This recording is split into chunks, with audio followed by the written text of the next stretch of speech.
Anybody remember? It was like a map through which you recognize everything around you, right? You have data around you, you have information about the world around you, and then you have a map through which you see. So it's the most fundamental principles. And so that's what we covered. Everybody has a worldview. It's answering the big questions of the world. It's your conceptual framework. It's your paradigm. It shapes and informs our experiences, right? Muslims are more cognizant of this fact because we have to speak in more than one language of worldview. You have the modern worldview, and then you have the Muslim or the Islamic worldview. So we spoke about that, and we spoke about the major components of a worldview, and then we'll get right into that. So just a quick overlook. The first question was of ontology, which is the study of what exists. So the study of what exists out there is the study of ontology, right? How does it exist? What exists? Do you guys follow? And then the biggest question in that is if you believe in Allah subhanahu wa ta'ala, if you believe in God, a creator, then the question of theology comes up, which is, who is God? Who is God? How do I get to know God? And then after that, the next question is, okay, how do I know what I know? Which is this question of epistemology. How do I know what I know? How do I acquire what I acquire? What is knowledge? How do I acquire knowledge? What is true? What is false in terms of knowledge? What are my standard principles upon which I accept information or I reject knowledge, knowing, okay? The next question is the question of anthropology, which is, okay, طيب, I know what exists, I know God, I know how I know what I know, and I know how I know what I don't know. And then the question is, who am I? What is man? What does it mean to be human? You know, everybody tosses around the word humanity, faith in humanity, this is a whole chapter of your worldview, which is, what do you mean by human? We don't agree on that fact, by the way. You know, the way it's used by secular liberals is not the same understanding of what it means to be human that we do as Muslims. Right? These are very, very different understandings. Right? Then the question then becomes, طيب, is part of that understanding of human, is there a purpose to being human? Is there a purpose in the universe? Is there a purpose of being alive? Do you guys follow what I'm saying? Right? It's not just what's my personal belief about the world, right? Oh, everybody go out there and find your purpose in life. Okay, but that's part of a worldview that already sees that there's no objective purpose in life. Are you guys following? Do you guys understand what I'm saying? So the only reason why you would say, go out there and find your purpose in life is if you already believe that there's no shared purpose of being. That's the only time you're going to say, go out there and find your purpose in life, because there's already no purpose of life to begin with. So it's all arbitrary. It's all arbitrary. I like pizza. You like biryani. So what? Do you guys follow what I'm saying? Right? So there's no actual, universal, real, objective purpose of existence, of the universe. And so hence, go figure out what you want to do, guys, because it's all fruitless anyway. Right? So the question of the telos, the teleology, right? That's another part. Then the question is, طيب ممتاز. There's purpose. How should I behave then? What is right? What is wrong? What is morality? What is good? What is bad? What is evil? What is good? All these questions, where do I find it from? How do I connect it back to my purpose? How do I connect it back to my epistemology, what I know? And how do I connect it back to God, theology? Okay, so the question of morality and ethics. And then the last part is, okay, if we all agree on morality, ethics, we agree on purpose, we agree on our epistemology, and then we agree on what exists, then the question is, how do we implement that in the world? How do we go about implementing this in the world?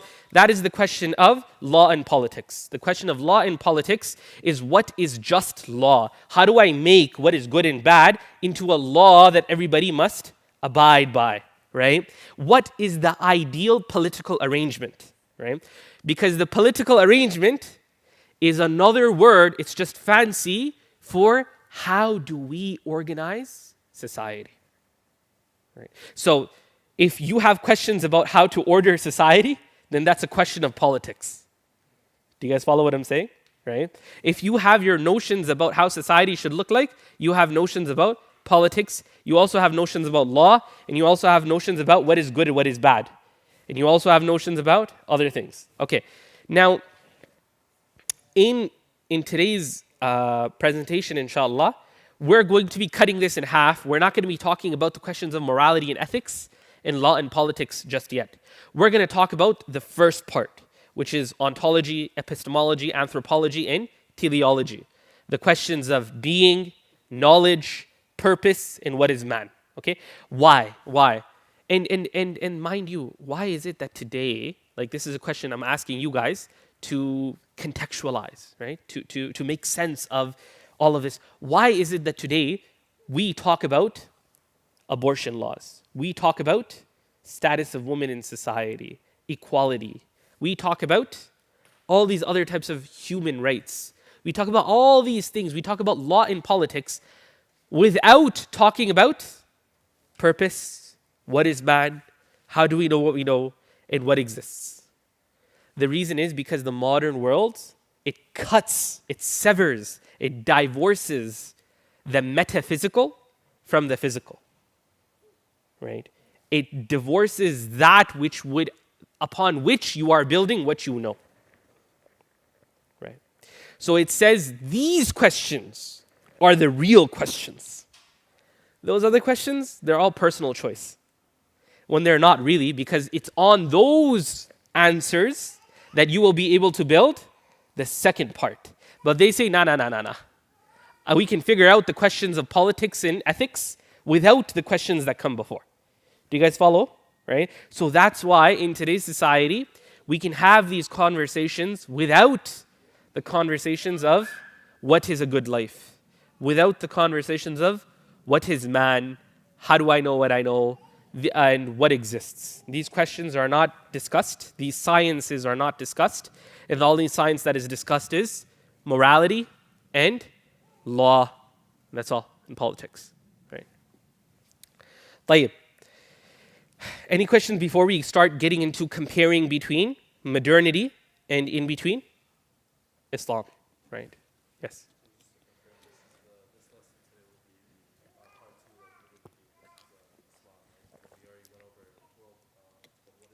That's correct. So we went over the main components, the main gears that make a worldview tick, right? Like a clock, right? Now we're going to be talking about modernity. What is modernity? Very quickly. And then we're going to get into contrasting modernity and Islam so that you can get a better feel for both of them. Bi-idhnillahi ta'ala. All right? And we're going to take our time on both parts. Bi-idhnillahi ta'ala. Any other questions? We'll take them at the ending then. Oh, right. And the last part of philosophy, which is quite important, is aesthetics. What is beautiful? Right? How do I define what is beauty? Right? For us, inna Allah jamilun yuhibbul jamal. Love and beauty go hand in hand. Allah is the most loving, Ar-Rahman Ar-Rahim, Al-Wudud, Al-Ghafur Ar-Rahim. And He is Al-Jamil, the most beautiful. And so in Allah's creation, do we find beauty? And beauty is of different levels. In modernity does away with aesthetics, generally speaking, right? It has a very different notion. So we really don't have time to get into it. But the question of what is beautiful, and you know when people say, oh, beauty is in the eye of the beholder, beauty is subjective, you're already presupposing a worldview there. Right? That objective beauty does not exist because objective law does not exist and objective morality doesn't exist. Do you guys follow? So beauty is not objective, even though beauty is objective. Right? But again, we're not going to go there. Right? We're not going to go there. Okay. طيب. Modernity. Let's get right into it. So this word, what's it mean? What does it mean to be a modern? What does it mean to live in modernity? Right.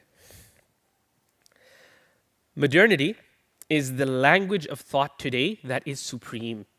It's the language of thought today. It's the worldview today that is supreme.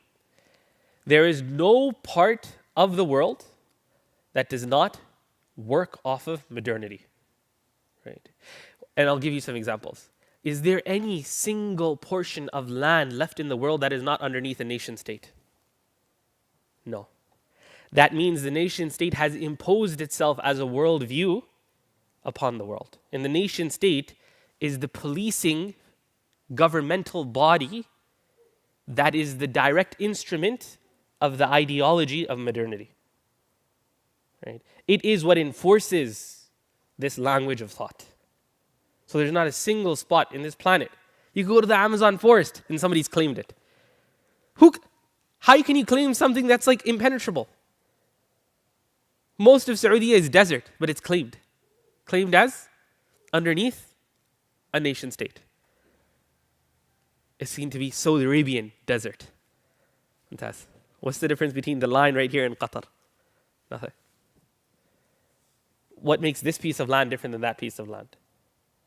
Except for the imposed worldview on those lands, which is very different than previous ways of thinking and previous governances, right? Because again, governance, politics, this is part and parcel of your product of the world view. Do you guys follow what I'm saying? Right? Another thing is you can't go anywhere except that the rich and the elite are all moderns. They're all seculars. They are all very deeply secularized. And they self-secularize. Right? The type of education that they receive is of modern education. Right? Again, it's not value neutral, dear brothers and sisters. We think that education is neutral. Science is, no. It comes with a massive baggage of philosophy. Right? And it shapes the way you think and see the world. Right? So modernity is the supreme language of today, of thought. All right? It takes its roots back to the European Enlightenment. Specifically, the European Enlightenment is very much Western European Enlightenment. So they had an awakening, just like how a Muslim is supposed to have an awakening. A Muslim is supposed to have enlightenment. What did the Sahaba say to the generals who came from Persia? What do you want? They said, we want to take people out of the darkness of worshipping other than Allah into the light of worshipping the Creator. Our enlightenment was completed 1,440 some years ago with the coming of the Prophet sallallahu alaihi wasallam. Their enlightenment takes root about 400 or 500 years ago. And it's built off of very different principles. Right? And very different ways of seeing the world. And it's not even European. It's Western European. It's Christendom. It was called Christendom. And then they had a messy divorce, the church and the state. And then we're seeing the effects of it up till today. So the kids were the ones who got squashed in between that divorce. Right? Which is just people. Right? Okay.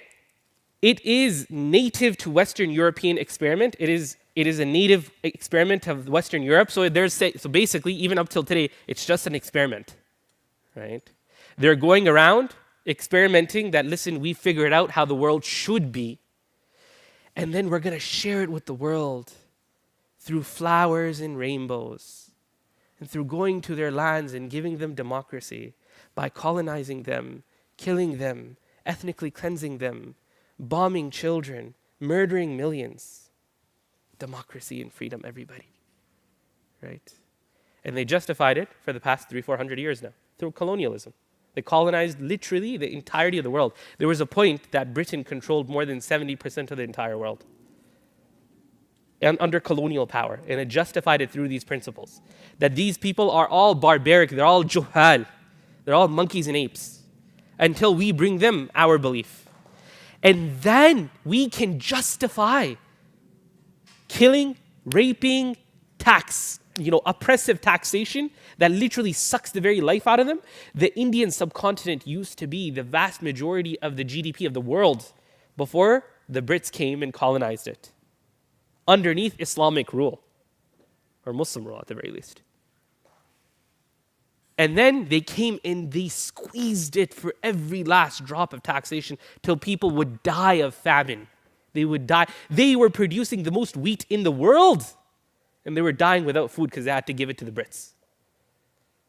Right? And they justified it all underneath these principles of modernity, of democracy, of freedom, of equality. But it's only for the white man. And that's how they thought. That's how they still think. If you look at their big mujaddideen, if you look at their big imams who created their schools of religion, of their beliefs, they say that this is only for the white man. This is only for the liberated, enlightened white Western man. This is how they justified what they did throughout the world. You know, again, if we get into history, like even up till now, look at how much we have Winston Churchill. Yeah, this entire street that's nearby here, named after Churchill.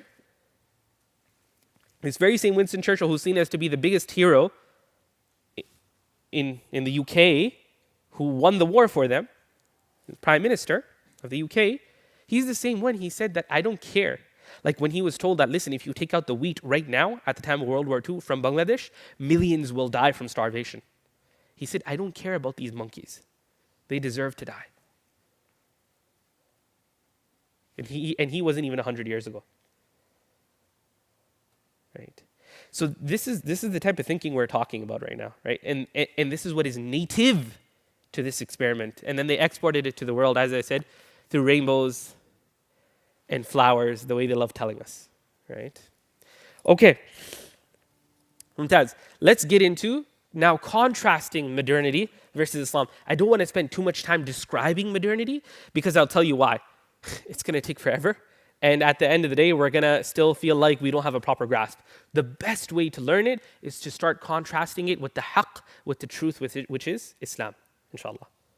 Mumtaz.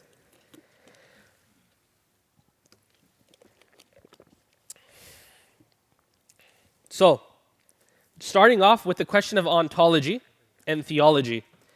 Can somebody tell me what these fancy words mean, please? What does ontology mean? Somebody else. What does the question of ontology mean? Brothers in the corner right there. I want to ask these brothers right here. What does ontology mean? Huh? What does ontology mean, brothers? Yes. Please, come on, yalla, we discussed this. Come on, amongst yourselves right now, I need to know what ontology means. Mumtaz. The study of what exists. Yes, salam. 10 out of 10, mashallah, tabarakallah. 10 out of 10. The study of what exists. And the question of theology is, who is God? Who is God? Theology just assumes already that you believe in God, right? Atheism is a denial of God, right? And then there's the spectrum in between, okay? Yes? So does atheism deny the study of theology entirely, or does it try to kind of morph it into something else? No, so atheism is simply a rejection of God. Now then there's different types of atheisms, right? There's the atheism which is positivistic, and they say there is proof that there is no God. Then there's negative atheism, which is we don't have any proof that God exists. Okay? Both positions are very difficult to hold, right? Because there's a lot of proof to persuade that God does exist intellectually, psychologically, rationally, empirically, and so on, right?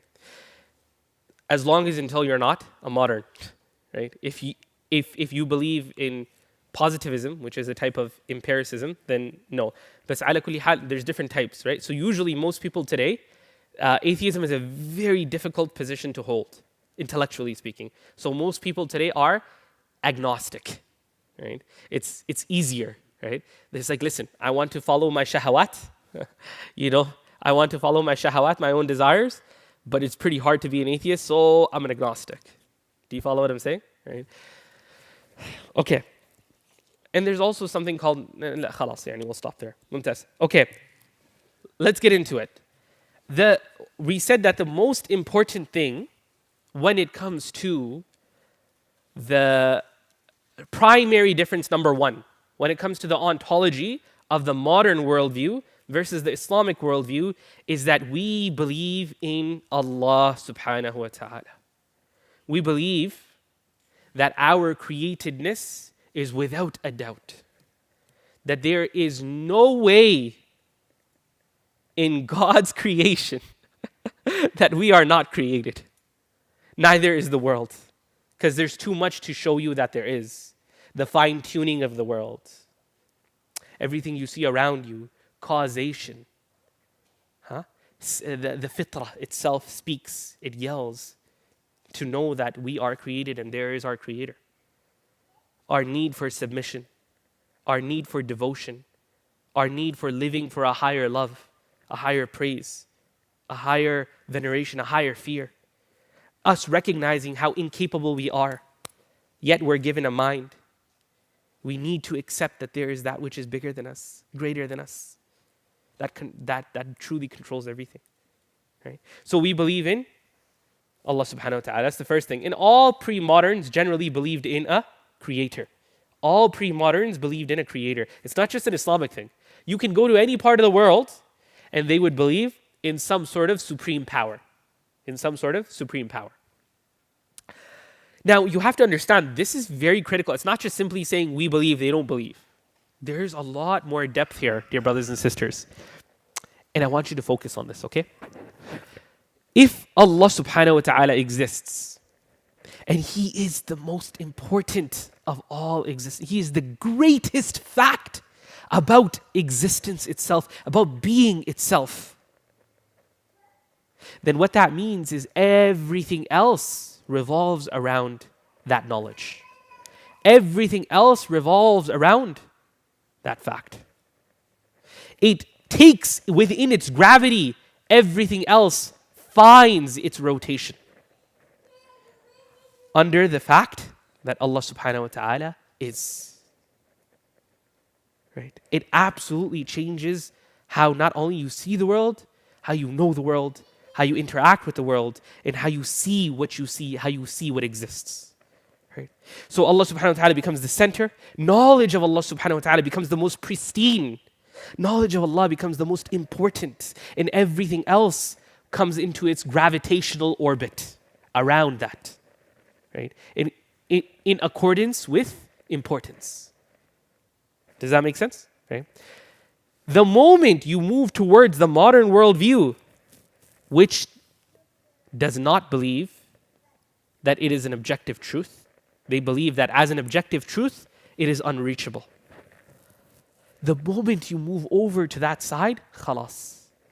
Everything has lost its gravitational orbit. It's all free fall. Everything is in free fall. All knowledge, all being is in free fall. You basically have to reconstruct the entirety of the cosmos by yourself now. Right? That's what happens. Right? That's the problem of modernity. In essence, is a rejection of Allah subhanahu wa ta'ala. In its most essential form, that's what it is. Everything has lost its proper place in existence because it is a denial or a rejection or an agnostic position on Allah subhanahu wa ta'ala. Right? So it just assumes off the bat, right, that look, God is not really part of how we understand the world. And this generally starts with Kant. Kant was the first philosopher. Kant and Hegel were the first philosophers who started to try to make sense of the world in a philosophical manner, in a complete holistic manner, in a worldview manner, without God being at its center. Right? Even though they still believed in God. So Kant still believed in God, but he saw that the center is the man, the human being. And from there we move forward, right?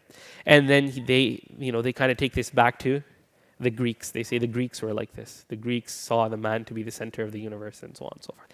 Ala kulli hal. So that's the first difference, right? Which is of seeing Allah subhanahu wa ta'ala, and it's the most essential difference, right?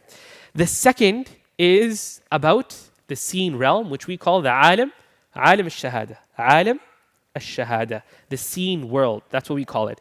They call it, it's also known, they also affirm this, they call it the empirical natural world. They call it the empirical or the natural world. Now remember go back to that example where I said that knowledge of Allah is the center of all gravity, according to which all other knowledge and everything else takes its place around it. For them, because everything is in free fall and you have to start making sense of things, early on, they said, la, la, la, la. The one thing that is the most real, the one thing that is the most absolute greatest fact about existence is the natural world. Is the natural world. And so then they put that at the center. They gave that its gravity. They said, this will hold the gravity. This will hold the system. This will hold the system together, right? This is why, what do we call the hard sciences? Can somebody give me some examples of the hard sciences? What are the hard sciences? Biology, what else? Physics, what else? Chemistry, Mumtaz. These are all studies of the empirical and the natural. Biology is the study of the human physicality, the mechanics of the physical body. Chemistry is the study of the compounds. And physics is the great daddy of all natural science, which is the laws of the physical world. Right? And so physics is the crown, it's the jewel of modernity in terms of knowledge. Right? That's why. Who are the greatest thinkers of our time? Please tell me. They're physicists, are they not? Einstein? Newton? So on. Why? Why are they the greatest minds? Where are the greatest philosophers of the time? Where are the greatest theologians of the time? Where? And then, okay, how about the sciences that are a little bit less than the hard sciences? Go ahead, tell me. What come after that? The social sciences. No, actually before that. Social is even less important, No, math is at the center of it all. Like math, khalas, let's say math, generally they'll say, well, we put math with the hard sciences, okay? After that, they'll put economics, right? The material world and how to make the material world work.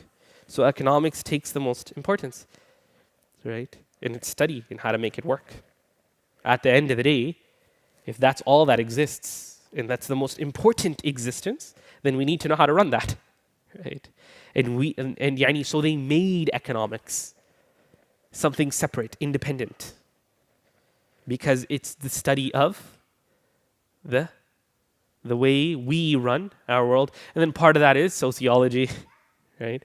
And then you go a little bit further, then you have psychology.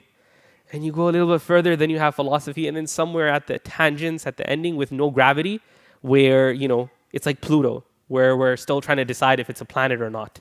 You have theology, study of God, because it's the most unscientific. What does science mean to them? Science means to them that which is real in terms of knowledge. And anything that's unscientific is unreal. Right? So the most real is the study of alim al-shahada. And that's the only alim that exists. The only world that exists. Alim means world. Shahada means the present, which is witnessable, which you witness. So the only world that exists is that which we can see from the five senses. And if we cannot study it through the five senses, then it does not exist. Okay, up next, we believe that what else exists? We believe the unseen realm, the alim al-ghayb exists. Right? And just because it's unseen doesn't make it less real for us.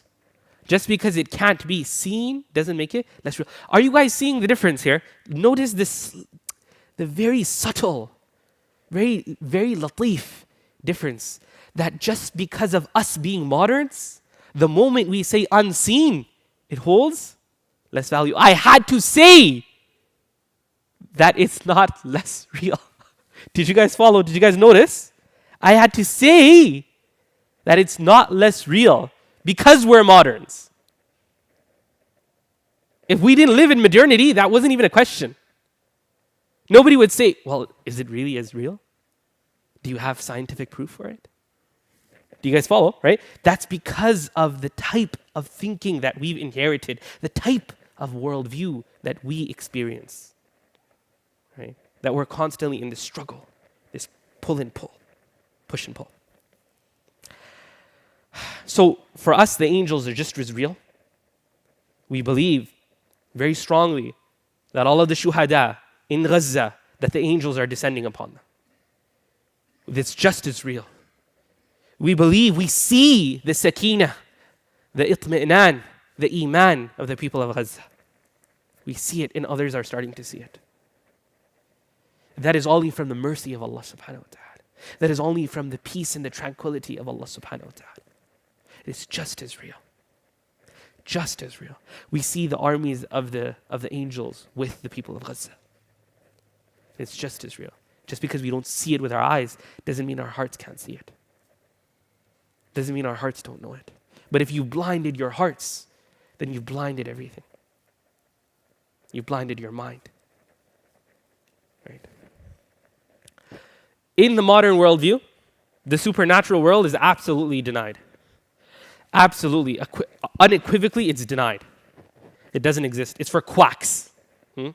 It's only recently in a post-secular or a post-modern world that they like to call, that they're starting to find space for some supernatural things.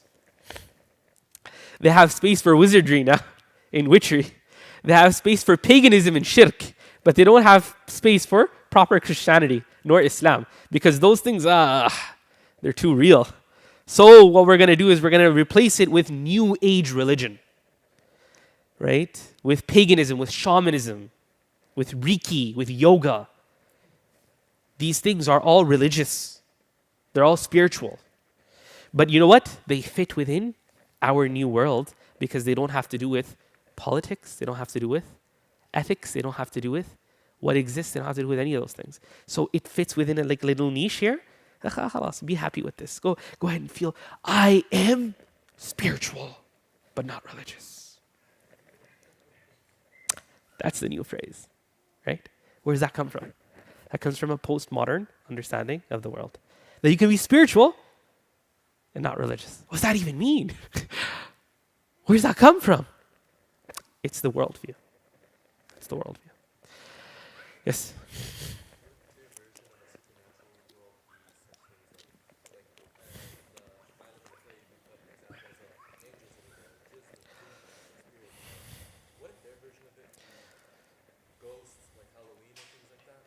Right. So, okay, Mumtaz, very good. Yeah. So the place for like ghosts, the place for these things, the place for spirits, right? These things, they are all recently been readopted into it. Usually, how is it seen? It's seen as myth and fantasy.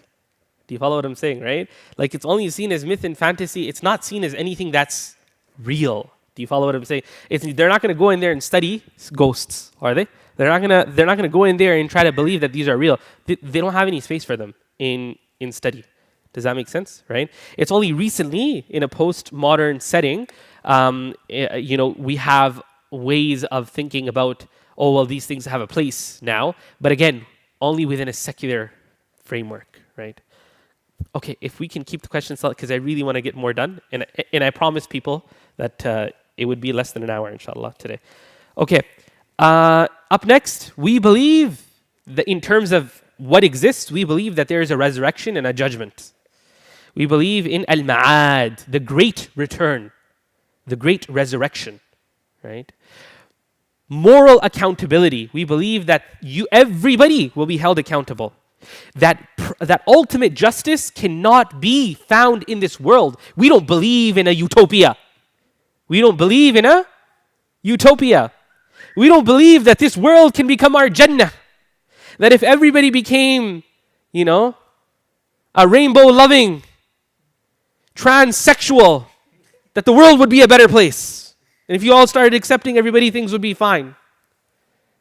We don't believe that would actually lead to happiness, objectively speaking. We also don't believe that's not achievable today. Whatever you hold, right?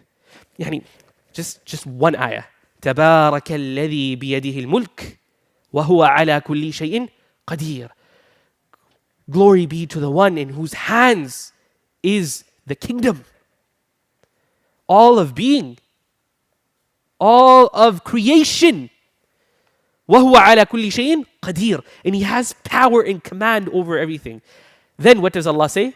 الذي ها خلق الموت والحياة.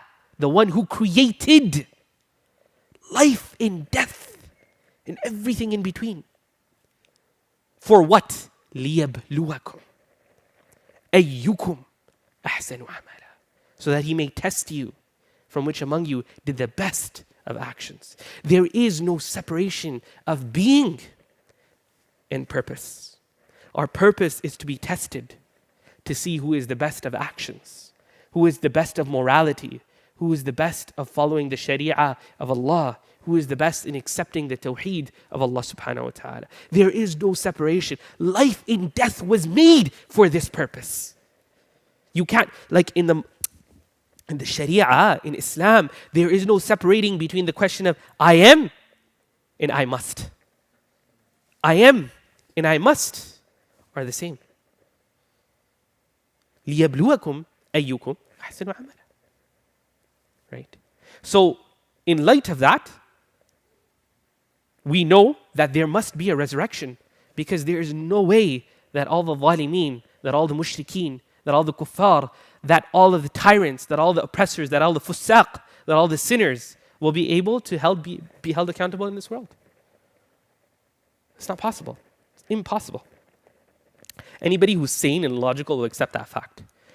The only person who is desperate for a utopia, the only person who believes that this world has the answer for a situation where everything will be perfect in paradise and rainbows, are people who don't believe in a resurrection, people who don't believe in a hereafter. Right? Mumtaz. They do not believe in an identifiable eschaton. They don't believe that there is an identifiable eschaton. Eschaton is simply a hereafter. يعني, you know, we have the signs of the Day of Judgment, the major signs, the smaller signs, right? We have the Qiyamah, the study of how Qiyamah will be. In English, or specifically in Christian theology, it's all called eschatology, the study of the eschaton, right? End of times, when the world will end, all these things. So for us, like Ma'ad, the return, the great return, the resurrection, judgment, Yawm al-Qiyamah, Jannah, Jahannam, paradise and the hellfire, this for us is just as real. Right? You know, throughout the Quran, there's not a single page of the Quran that you can open up where Allah subhanahu wa ta'ala does not connect judgment, moral accountability with creation in being. Right? ألم ترى أن الله يولج الليل في النهار ويولج النهار في الليل وسخر الشمس والقمر كل يجري إلى أجل مسمى وأن الله بما تعملون خبير. Do you not see that Allah Azza wa Jalla is the one who merges the day into night, the night into day? And that He's the one who makes the sun and the moon go around. And they are all in their appointed places. And Allah knows what you do. Allah is aware, He is knowledgeable of what you do. What does what you do have to do with the heavens and the earth? As moderns, that's the question we're going to ask, because we've separated the two. But in an Islamic sense, they're inseparable. أَنَّ اللَّهَ بِمَا تَعْمَلُونَ خَبِيرٌ is very much connected with the heavens and the earth. You know, this is why, how many of you have gone cottaging or camping or gone out, and then when you look up, you say, Subhanallah, look at the stars in the sky at night, right? Look at the beauty of the sunset and the sunrise, yeah, at the time of Fajr. These are ayat kawniyah. These are signs of Allah that are universal, that are meant for us to see and directly connect. Subhanaka faqina adhab an-nar. رَبَّنَا مَا خَلَقْتَ هَذَا بَاطِلًا. Oh, Ya Allah, you did not create this باطلا, falsely, without purpose. What is false? That which has no purpose. What is devoid? That which is not purposeful. And what do these people do when they're on their sides, when they're standing, when they're sitting? They're thinking about يتفكرون في خلق السماوات والأرض. Then ربنا ما خلقت هذا باطلا سبحانك فقنا عذاب النار. These things, they're inseparable in the mind of a true human, of a real human, of a properly human being. Because we believe a proper human is a Muslim. And if you're not Muslim, then you're a little bit less than a fully human person. You're not perfectly human. You're still human. You believe in humanity. Huh? Just so if somebody takes this out of context and says, oh my God, don't you believe others non-Muslims are human? No, we do. But we mean to perfect what it means to be human. To have real, true humanity, you must be a Muslim. That's the only way. Right? But even then, Allah subhanahu, through the mercy of Allah, there is a collective universal humanity that Islam shares with everybody. And that's only in Islam. Judaism doesn't have it. Christianity doesn't have it. And nobody else will ever have it. Properly, except Islam. Right? طيب. So we've already spoken about cosmos, human life, right? Infused with purpose and meaning. In like every small leaf, Allah's ilm, rahmah, qadr, His power is attached to it. Before it falls, when it falls, and after it falls. The greenery itself is a testament to the beauty of Allah. Right? When you do a nature walk, it's not nature. It's the khalq of Allah. Look at the words, look at their meanings. Nature has become a value-neutral word as if it just exists. It does not just exist. It is impregnated with purpose. Every fiber of being is purposeful. If only we were to think. If only we were to recognize. And that is what Allah Azza wa Jalla invites us to. He demands of us. He does not give us an option. He does not say maybe, maybe not. He says this is, and there is nothing else. Either you accept it or you reject it. Either you're a believer or a kafir, and you're not anything in between. Right? This, in terms of what is for a Muslim, from a point of view of Quran and Sunnah. Right? So, for the modern, there is no objective meaning or telos. It's denied. There is no objective meaning or telos. It is denied. Remember what I said? They divorced the question of telos, of anthropology, of what it means to be human, of all these questions, and they've just assumed that the only thing that exists is empirical. So over here, look at all this, brothers, at the end of it. Everything, Allah denied. Unseen, denied. Resurrection, denied. Purpose, denied. What's the only thing that exists? The seed world. That's the only thing that exists. That is their ilah. That is their everything. Everything must exist in this natural world. We are part of the natural world. And there's nothing outside of that. And that's the only thing that's worth knowing, studying, working for, pursuing. Nothing else. Not more, not less. And anything else about feeling good, being human, all these other things, they're all fit-ins. They're all there to try to feel a little bit better about the purposelessness. That's why Nietzsche is seen to be the revolutionary philosopher of modernity. Because he's the one who right out said there's no purpose and everything is useless. That's why he lost his mind too.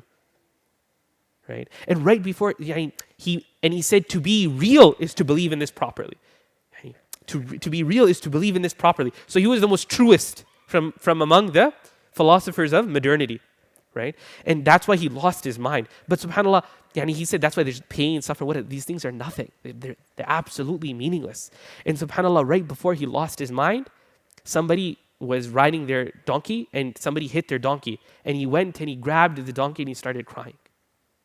And then he lost his mind. That was the last sane action he ever did. Right? Because it's absolutely impossible for you to be true to the ideology of modernity and still be sane. Right? Okay, with that, alhamdulillah, I think we covered the question of ontology of being, right? And again, at a very, very basic, like very rudimentary level, but hopefully you're able to see the inner experience of going through university, college, dear brothers and sisters, high school, middle school, studying these curriculums and coming out thinking what you think. Do not be surprised. Like we're starting to think now, let's be very honest, right? We're saying, oh my God, this whole gender situation is very, very bad. Subhanallah, very bad. What was happening before this 10 years ago? You really think those were value neutral?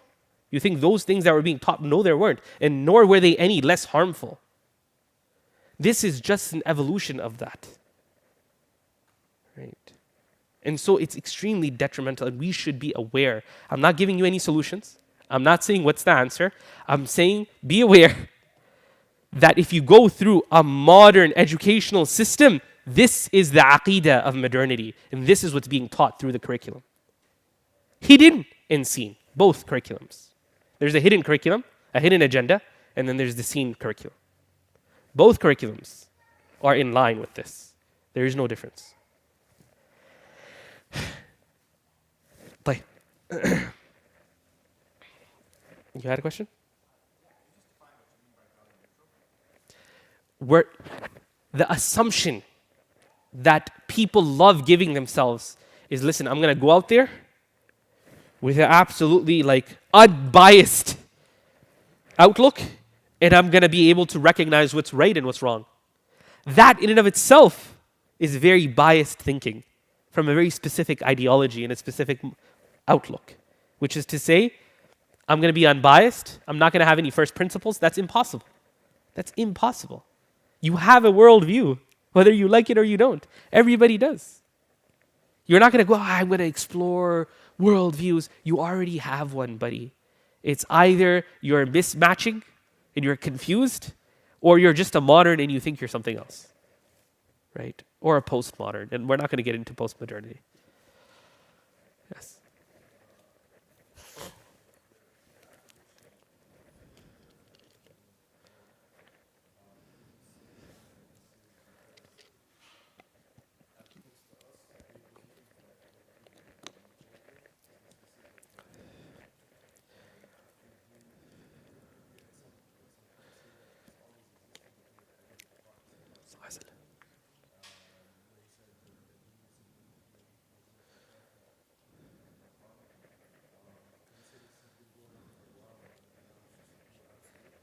No, very good questions, very good questions. And these are questions that will come to everybody's mind. So very good that were asked.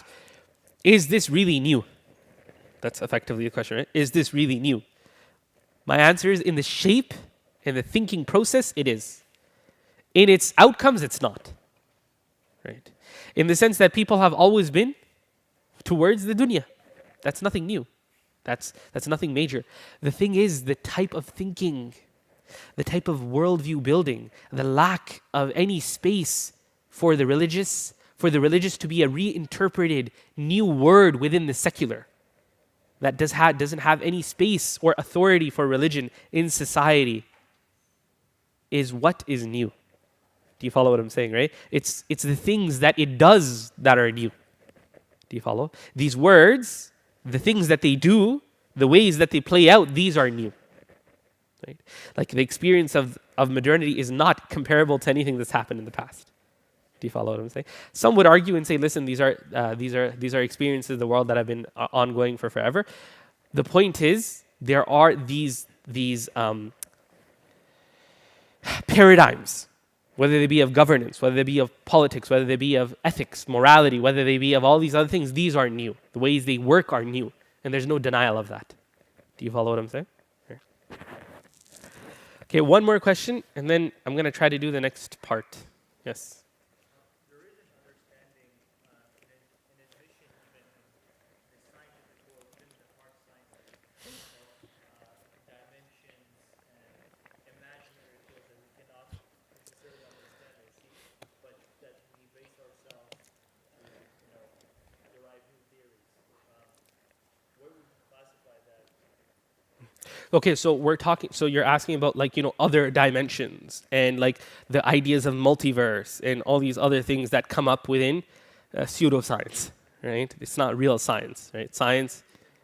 No. Most respectable scientists, or at least philosophers of science, would say this does not fit within what we believe to be science at the moment, right? This will open up the question of the philosophy of science. right? What is science in the first place? How does it work? What do we believe in? How do those things change, right?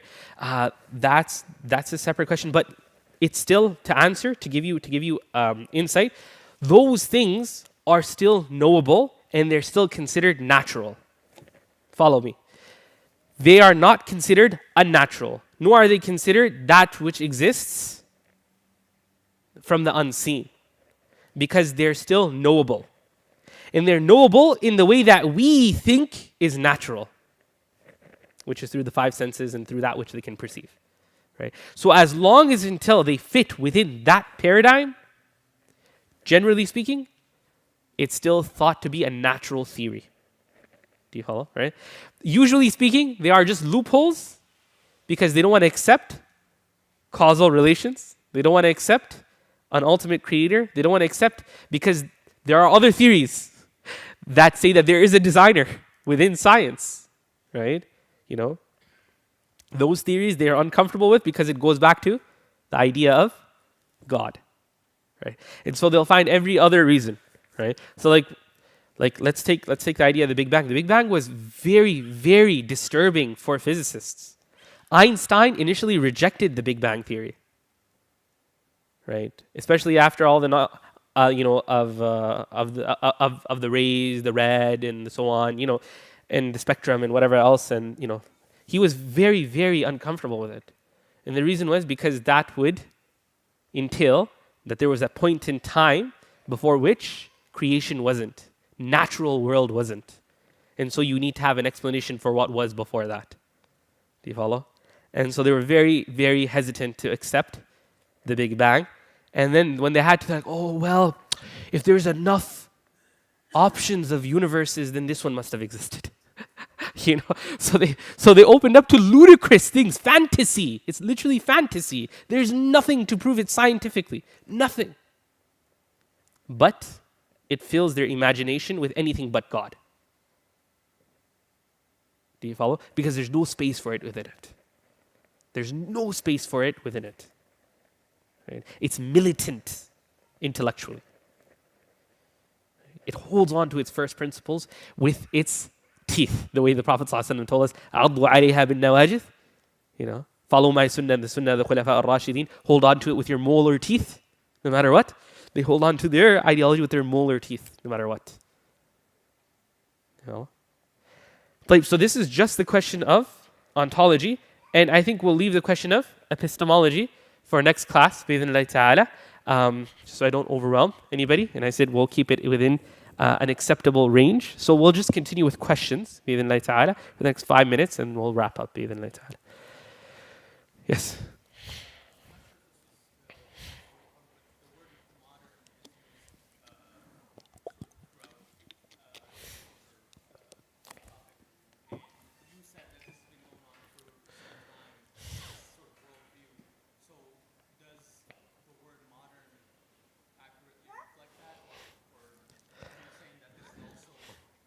Oh, very good question. So the usage of the word modern here, or modernity specifically, it's the ideology. So ITY, when you attach ITY to anything, it's a ideology, right?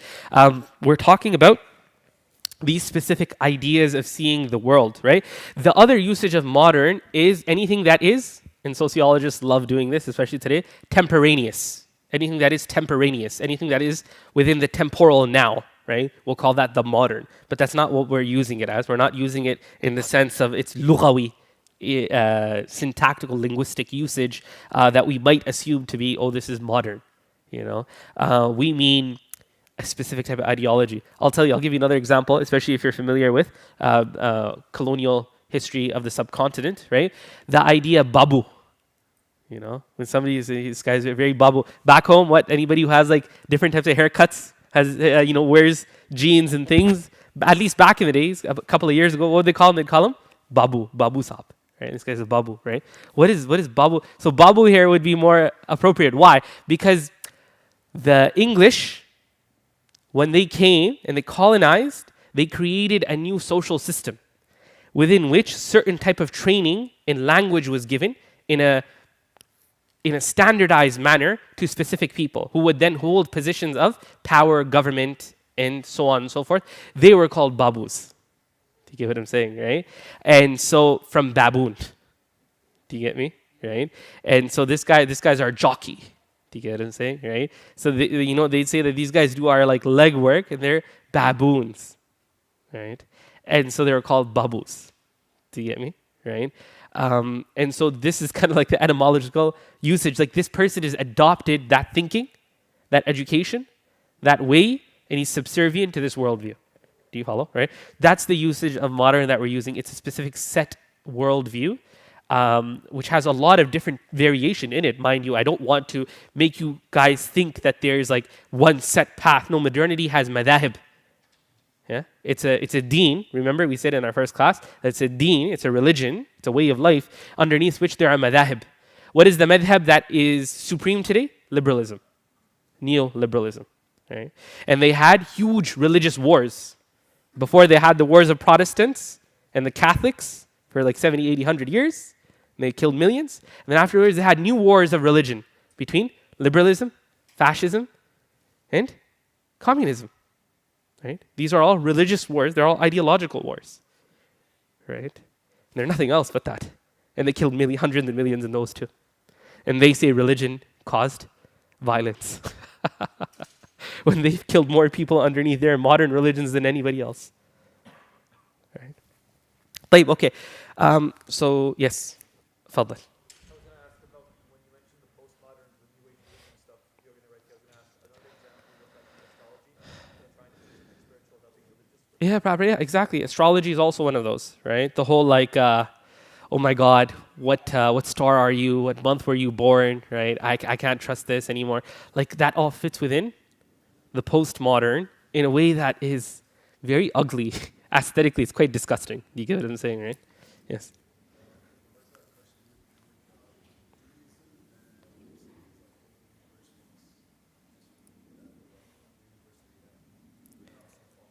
Absolutely. Deism was the first soft step towards a denial of God. So most major, prominent, early moderns were deists. Why? Because that's the first step of divorcing God from creation. They called him the great watchmaker. He just made everything and then left it to be. Has absolutely no relationship with the world. And you would be a fool to think that he would reveal revelation or would interact with the world.